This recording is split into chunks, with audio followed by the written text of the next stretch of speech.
This is WYMT Mountain Sports, your home for the Kentucky Wildcats and local high school sports.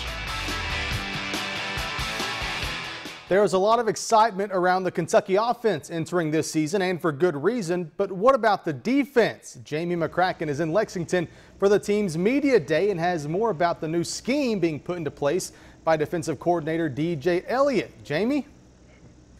Hey, thank you, Josh. You see these two guys behind me, Bud Dupree, Zadarius Smith. Of course, they're going off to the NFL. Bud going to the Steelers, Zadarius going to the Ravens. So what will this defense look like this year?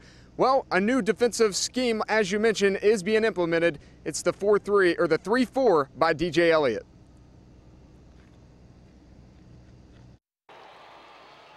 Kentucky loses a duo that combined for 135 tackles and 12 sacks last season. DJ Elliott will not go 3-4 100% of the time, but the blueprint does change.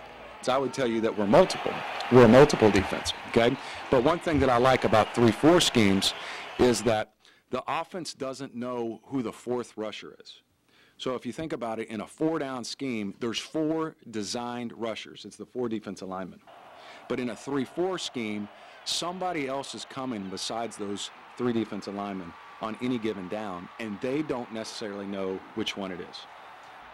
The Wildcats ranked 11th in total defense in 2014. They did force 23 turnovers, but gave up an average of 31 points per game. As for people who say the defense is the weakness, I hope they don't believe that. We're gonna bring it this year. The defense, I think, is a lot better. Probably the best defense I've been on. I feel like we got so many sound players on defense. So. The vision is to have quickness. It's hard to replace 2 NFL guys. Perhaps a 3-man front, though, can stop SEC teams running all over the Cats. Josh, of course, the defense will have to be a lot better this year to win more than 5 games. They gave up more than 191 yards on the ground last season. Josh, back to you in the studio.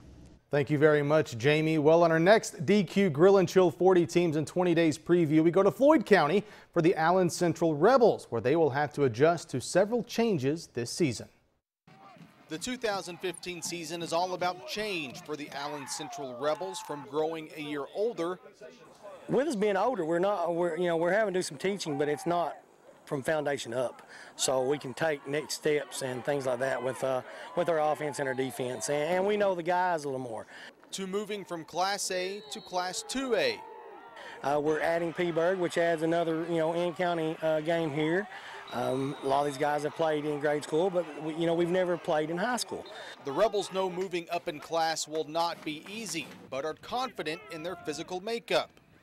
These guys have had varsity experience. Now they're older, so they're kind of getting to that point where they're not mismatched just on pure age and size and strength, where now they might be able to compete a little better. And the improvements they've made defensively.